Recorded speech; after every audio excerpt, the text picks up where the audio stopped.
এছাড়া অনেক বাচ্চারা খেতে চায় না, যদি এরকম আম দিয়ে রান্না করে দেওয়া হয় ভাত একবারে ফিনিশ করে দেবে। যখনই কাঁঠাল দেখি না তখন একটা কথাই মনে পড়ে, যে একটা প্রবাদে আছে যে পিরিত কাঁঠালের আটা ছাড়ে না।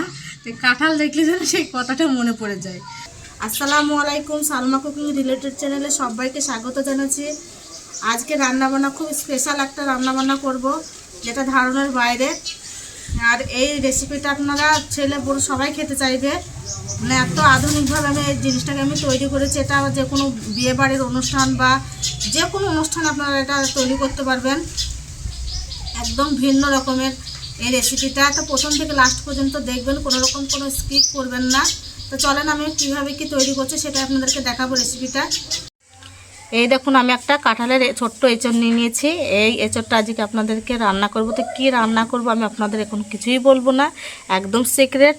তা আপনারা দেখতে থাকবেন। যখনই কাঁঠাল দেখি না তখন একটা কথাই মনে পড়ে, যে একটা প্রবাদে আছে যে পিরিত কাঁঠালের আটা ছাড়ে না। তো কাঁঠাল দেখলে যেন সেই কথাটা মনে পড়ে যায়। দেখি এবার কাঁঠালটা আমি কাটি গা, আঠা আছে যেহেতু, গাছ থেকে পেড়ে নিয়ে এসছে। আর কাঁঠালের পাতাগুলো খাবে বলে তো ঘুরঘুর করছে আমাদের বাড়ির কুরবানি ছাগলটা। বৃষ্টি হয়েছে দিয়ে সব ভিজে গেছে। এই গাবলাতে আমি একটু পানি নিয়ে নিয়েছি কাঁঠালটা কাটার জন্য, আর একটু সামান্য হলুদ দিয়ে দিচ্ছি। হলুদটা দেওয়ার কারণ হচ্ছে কোনো রকম কালো ভাবটা হবে না এঁচড়ের। এইবার তো আঠার জন্য তো ওই তেল দিতে হবে, কিছু করার নাই।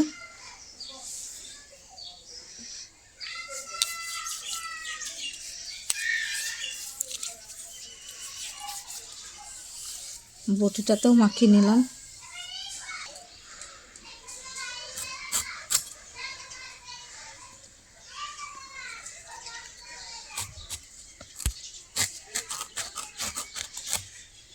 তো এই দেখেন কাঁঠালটা একটুখানি এই ধারটা একটু আছে, আঠা পড়ছে, দেখেন কেমন, বাবারে।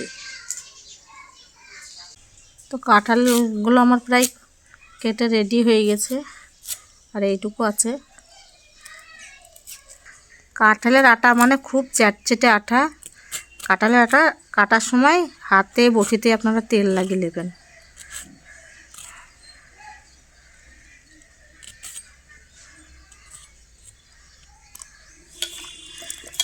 তো এই দেখেন সব কাটা হয়ে গেল আমার, জালি কাঁঠাল একবারে। কাঁঠাল তো না, এগুলো এঁচড়। এখান থেকে আবার বিচি তৈরি হয়, এখনো ভালো বিচি তৈরি হয়নি। আমি পানি নিয়ে নিয়েছি, এবার আমগুলো ধুয়ে ফেলবো।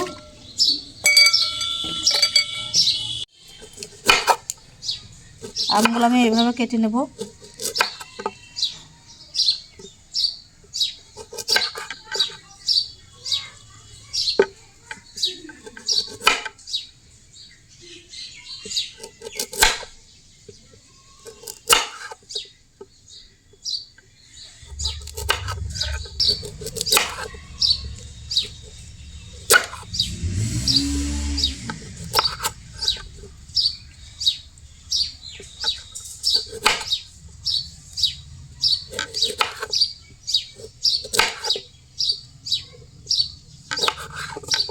এবার এই আমের যে আঠি আছে বীজ, সেই বীজটাকে আমি ঠিক এইভাবে তুলে ফেলে দেবো বের করে করে।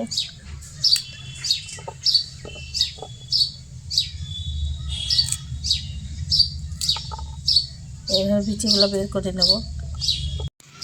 এইভাবে সমস্ত বিচিগুলো আমাকে পরিষ্কার করে নেবো বার করে করে। দেখেন আমগুলোকে আমি এরকম কাটা চামচের সাহায্যে এরকম ফুটো ফুটো করে নিচ্ছি, ভিতরে মশলাটা ঢুকে পড়বে তাহলে খুব সহজেই।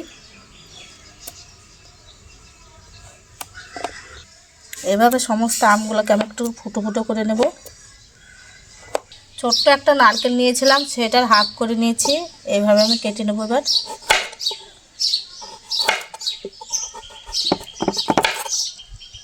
এইভাবে পিস পিস করে সমস্ত নারকেলগুলো আমার কেটে নেব। এই দেখুন নারকেলগুলো আমার এরকমভাবে সব কুচি করা হয়ে গেছে। গ্যাসটা ধরিয়ে কড়াইটা বসিয়ে দিলাম,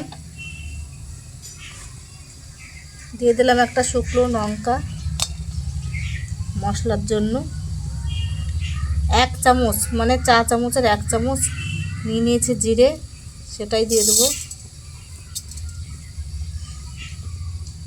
ধনে নিয়ে নিয়েছি 1 চামচ,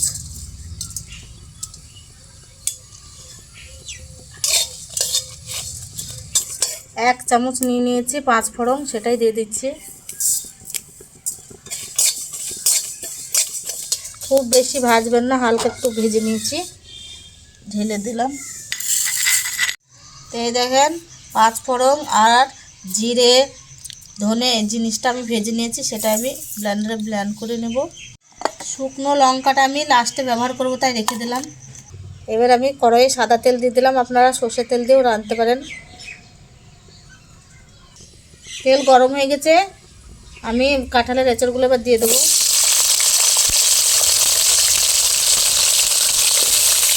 এক চিমটি হলুদ দিয়ে দিলাম,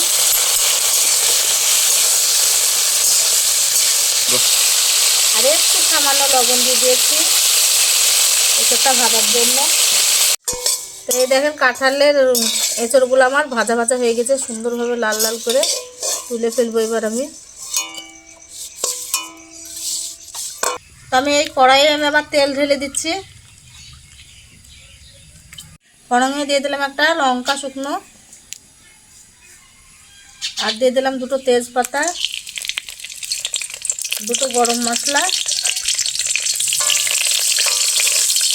কালো সর্ষে 1 চামচ দিয়েছি, সেটাই দিয়ে দিচ্ছি।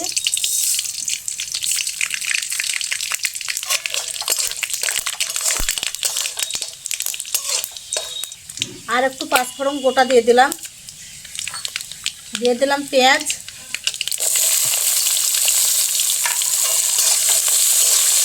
মশলাটা আমি ব্লেন্ডারে ব্লেন্ড করে নিয়েছি। পেঁয়াজটা ততক্ষণ লাল লালভাবে ভাজা হোক। আমি আদা বাটা দিয়ে দিয়েছি, আর রসুন বাটাটা দেওয়া হয়ে গেছে। আর এই দেখেন এটা দিলাম জিরে বাটা 1 চামচ, একটুখানি হলুদের গুঁড়ো দিলাম, লাল লঙ্কার গুঁড়ো দিলাম, স্বাদ মতো লবণ দিয়ে দিলাম। এবার মশলাটাকে আমি সুন্দরভাবে কষিয়ে নেব। সামান্য একটু পানি দিয়ে কষিয়ে নেব, নাহলে মশলাটা পুড়ে যাবে। মশলাটা আমার সুন্দরভাবে কষানো হয়ে গেছে, আদা রসুনের গন্ধটা তেমন নেই, খুব সুন্দর একটা ফ্লেভার দিয়েছে, সেন্টটাও খুব সুন্দর উঠেছে। এবার আমি এঁচড় ভাজাগুলো দিয়ে দিচ্ছি।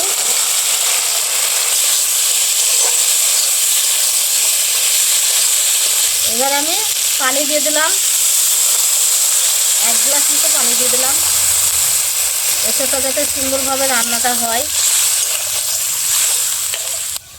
আমি যে নতুন এই ইউনিক রান্নাটা তৈরি করছি, এই রান্নাটা বাচ্চা ছেলে থেকে বুড়ো মানুষ পর্যন্ত পছন্দ করবে খুব, কারণ একমাত্র বাচ্চাদের আর বুড়োদের সবথেকে বেশি সুন্দর লাগবে। সব ধরনের মানুষই এটা খেতে ভালোবাসবে। এটা আপনারা যে কোনো অনুষ্ঠানে করতে পারেন।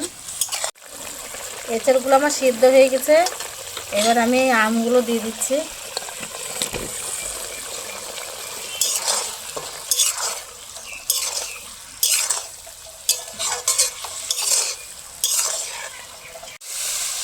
মা, বলো। এই রেসিপিটাও কোনো সময় রান্না করেননি? এটা প্রথম, এটা নতুন রেসিপি, দেখবে কেমন খেতে লাগে, দারুণ লাগবে, দেখেই তো মনে হচ্ছে ভালো লাগবে। তো এই দেখেন আমার আমগুলো একটু সেদ্ধ হয়ে গেছে। এবার আমি এই নারকেলগুলো দিয়ে দেবো। নারকেলগুলো ঠিক এভাবে বড় বড় করেই দিয়েছি। লঙ্কাটা আবার পুড়ে গেল। নারকেল দেওয়াতে এর টেস্টটা আরও দ্বিগুণ বেড়ে যাবে। নারকেলগুলো যখন মুখে দিয়ে চিড়ে খাবে খুব সুন্দর লাগবে। এটা যে কী ফ্লেভারের হবে সে না খেলে বুঝতে পারবে না। এঁচড়ের এই তরকারিটা এত সুন্দর টেস্ট হবে এটা বলার নেই, একদম ইউনিক একটা রেসিপি আমি তৈরি করলাম। নারকেল দিয়েছি তাই এর টেস্টটা আরও দ্বিগুণ বেড়ে যাবে। আপনারা একবার হলেও বানিয়ে খাবেন বাড়িতে, দেখবেন খুব টেস্ট হবে। এঁচড় তো অনেক রকমভাবে রান্না করেছেন, আম দিয়ে রান্না তো আমি এই প্রথম করলাম। এখানে আমি 4 চামচ মতন চিনি নিয়েছি, সেটা দিয়ে দিচ্ছি। এবার ওপর থেকে আমি যেটা ভেজেছিলাম সেই মশলাটা আমি এবার দিয়ে দেবো।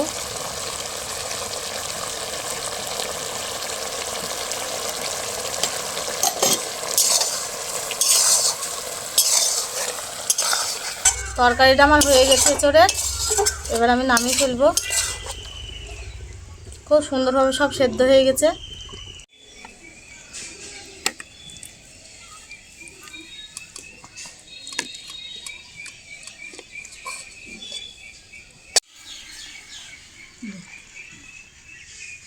ওপর থেকে আমি কাঠবাদামে কুচি দিয়ে দিলাম ডেকোরেশনের জন্য।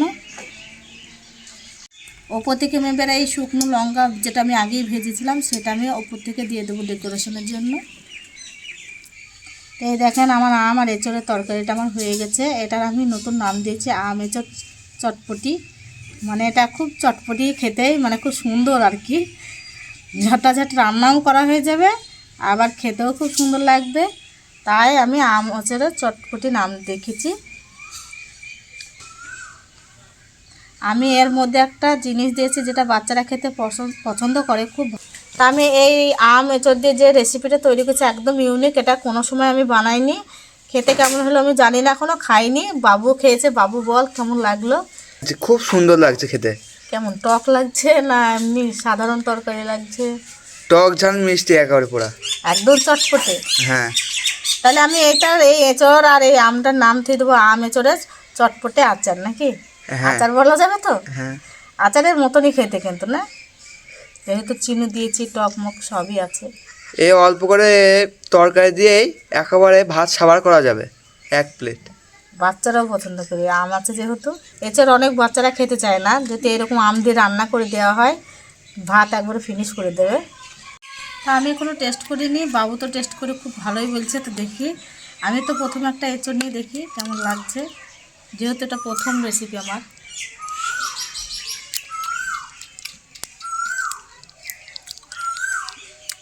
এঁচোড়টা তো একবার পুরো আলাদা স্বাদ লাগছে রে। রান্নার থেকেও দারুণ সুন্দর হয়েছে। এবার আমি একটা নারকেল গুঁড়ো খাইয়ে দেখবো। আর নারকেলের তো এমনি টেস্ট আছে, তাতে আবার এতে দিয়েছি। আমার যে কাল্পনিক যে আমি খাবারটা তৈরি করবো ভেবেছিলাম সেইটাই কি তৈরি হয়েছে সেটা দেখছি। এঁচোড়টা তো আমার খুব ভালো লাগলো। খুব টকও না, খুব ঝালও না, খুব মিষ্টিও না, একবার দারুণ হয়েছে, পারফেক্ট। আর লবণটাও খুব পারফেক্ট হয়েছে আমার। এবার আমি নারকেলটা খেয়ে দেখবো। এত সুন্দর হয়েছে, নারকেলটাও খুব সুন্দর হয়েছে। নারকেলটা চিবাচ্ছি যাতে তত মানে এতটা সুন্দর লাগছে যে আপনাদেরকে মুখে বলে বোঝাতে পারবো না। অবশ্যই আমার এই ভিডিওটা দেখে আপনি তৈরি করবেন। এবার আমি একটা আম খেয়ে দেখবো। 2 রকম তো আমার টেস্ট করা হলো, এখানে 3 রকমের আমি দিয়েছি। আমটা এবার টেস্ট করে দেখি।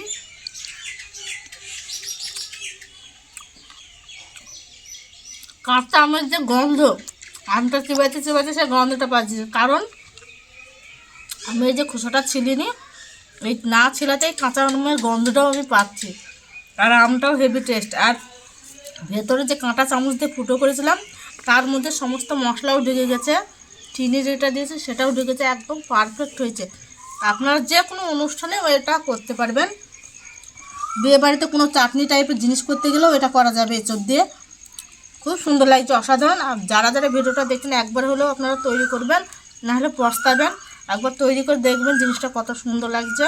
এটা তো আমার কল্পনার বাইরে ছিল, কিন্তু কল্পনাতেও ভাবতে পারেন যে এত সুন্দর টেস্ট আসবে। যারা ভিডিওটা দেখলেন আর যাদের পছন্দ লাগবে, যারা তৈরি করবেন, তৈরি করার পরে কেমন লাগছে সেটা অবশ্যই আমাকে কমেন্টে জানাবেন, কারণ দুর্দান্ত হয়েছে। যারা প্রথম থেকে ভিডিওটা আমার দেখলেন তাদেরকে তো অনেক অনেক ধন্যবাদ জানাচ্ছি। আর যারা ভিডিওটা রেগুলারলি দেখেন তাদেরকেও ধন্যবাদ জানাচ্ছি। যাদের ভিডিওটা ভালো লাগছে তারা লাইক, কমেন্ট, শেয়ার করে পাশে থাকবেন। আর সাবস্ক্রাইব করে বেল আইকনটি ক্লিক করে রাখবেন। আল্লাহ হাফেজ।